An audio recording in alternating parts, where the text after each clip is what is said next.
Hello, everyone. Dr. Leandra here with Bible Chat today. Hope everyone is doing well.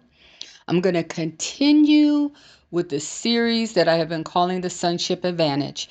And I believe this is part 5 of that series because I really feel like there's an invitation from our Heavenly Father to come up higher and not settle for where we are.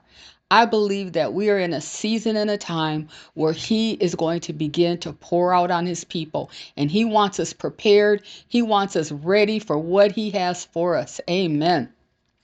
So in the last video, I shared Ephesians 2:10, where Paul tells us that we are God's workmanship, created for good works.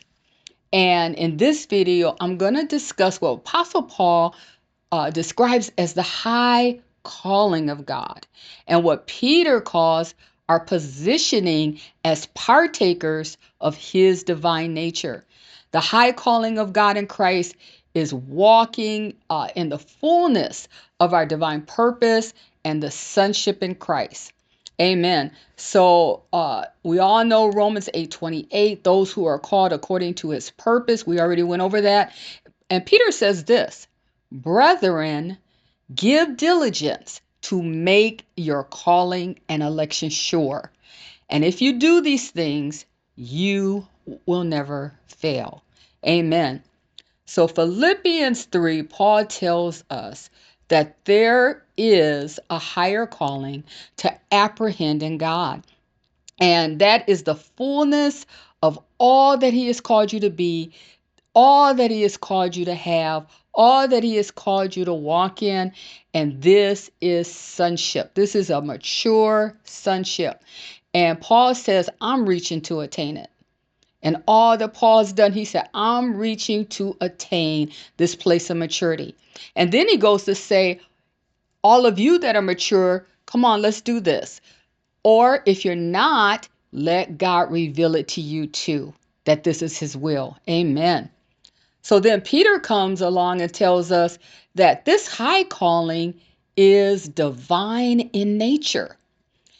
First Corinthians 6:17 says, but the one who is united and joined to the Lord is one spirit with Him. This is our connection to the divine nature. We take hold of His promises to fulfill our high calling on this earth, and then we do what we are called to do in the afterlife. In actuality, and most know this, but I'm going to say it, that we are spirit in nature. We are a spirit man. We have a soul, and we live in a body. But we give more attention to this earth suit than we do anything. Amen. We give very little attention to our spirit man, who actually contains everything that we are called to be.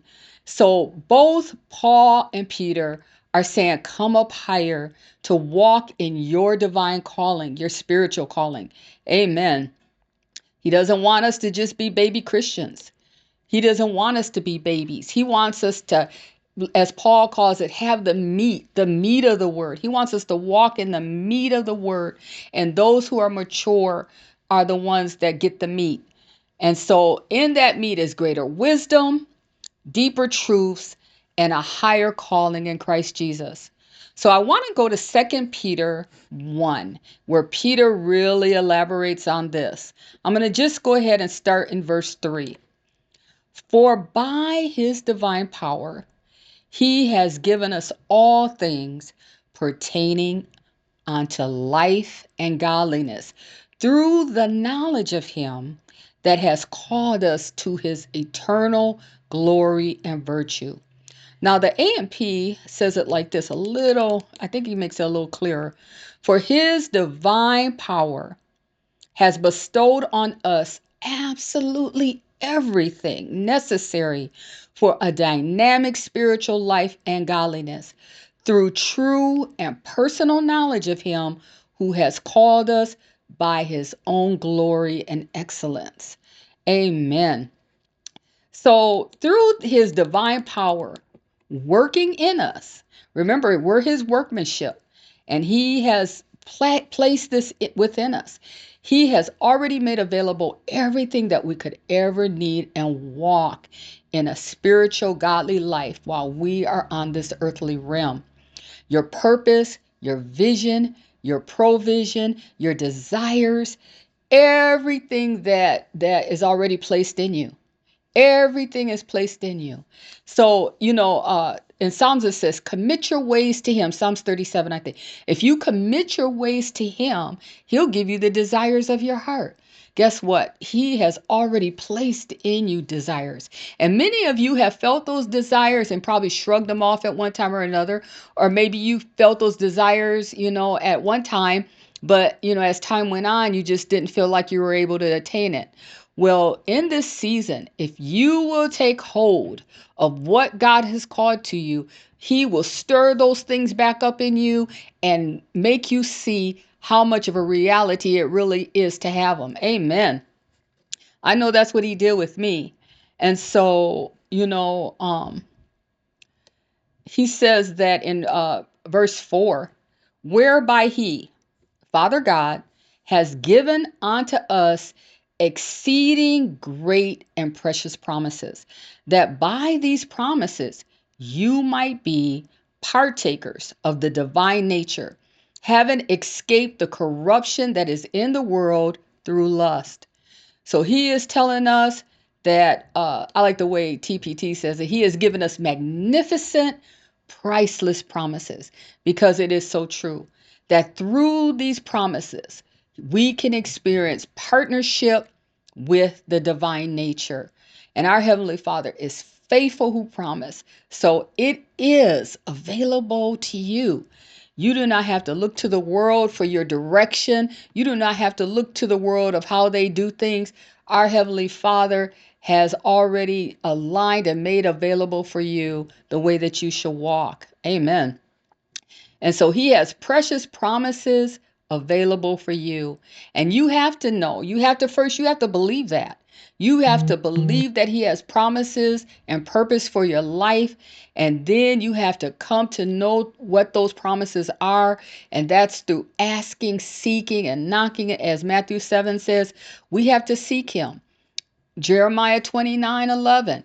I know the plans that I have for you. They're good plans. They're bring you to an expected end. But that is where we have to say, Lord, I want those plans and I seek you for those plans. Lead and guide me into all truth. Tell me what I need to do and how to walk in it. Amen. Ask him for it. Amen. Tell him that you want it. Let your heart follow after it and believe that it is possible for you. Amen. I know this, it's not really taught much, but the Lord has really put this on my heart to begin teaching it. And so that's why I'm kind of coming out with it now, this Sonship Advantage series.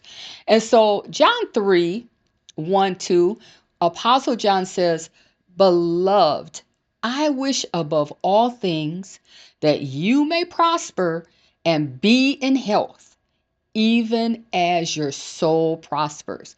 Then he follows up talking about brethren walking in truth, because these are the ways of the Father for us to prosper. When we walk in his truth, it is revealed to us what he has for us financially. It becomes more apparent to us that we can walk in divine health. Our faith is built in that area, because everything has to be grounded in faith to come forth in your life. Amen. And so I'm going to talk about that in this. But anyway, even as your soul prospers. So what is that? Your soul is your mind, your will, your emotions, and your intellect. And, I spoke about the necessity of having your mind renewed in the last video, and so that you can elevate your way of thinking. When we get our mind renewed, our mind begins to align with the word of God. We begin to think like he thinks. Amen. And then, of course, that affects the way that we talk. So as your soul prospers, your thoughts line up, your words line up, your belief system lines up, and you begin to realize that you really have authority in this life and that your health will line up and then you will walk in divine purpose. Amen. And so, and we're all on different levels with this, we're all on various levels with this as we are walking with the Lord. But Peter instructs us how we can move up in this. So again, we have to believe that Father God has exceeding precious promise for us. And then we attach our faith to it. We exercise our faith to take hold of those promises.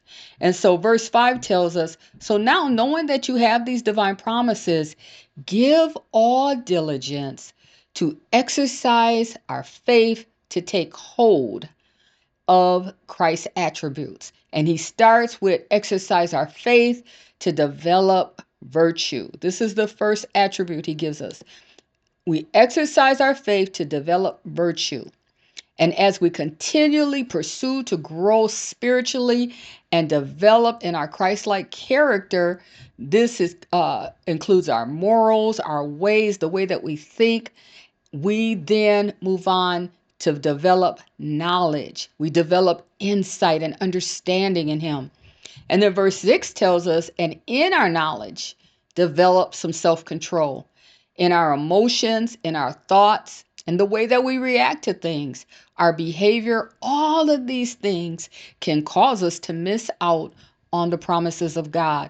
We have to deal with those anger issues. We have to deal with that area of unforgiveness. You have to forgive. Too many times in the scriptures, the Lord is saying that you have to forgive. There is no getting around. Unforgiveness will not. I could tell you some stories about that, but you got to forgive. Forgiveness is crucial. And even our fears, our worries, and our anxieties, we got to bring all those things to the Lord and allow him to work those things out in us. And so we don't want anything holding us back to walk in the promises of God. So he tells us, in your self-control, develop steadfastness. In your steadfastness, develop godliness. And in your godliness, develop brotherly kindness. And to brotherly kindness, develop your love walk. Amen. So these are like stair steps of Christ's attributes that we walk in.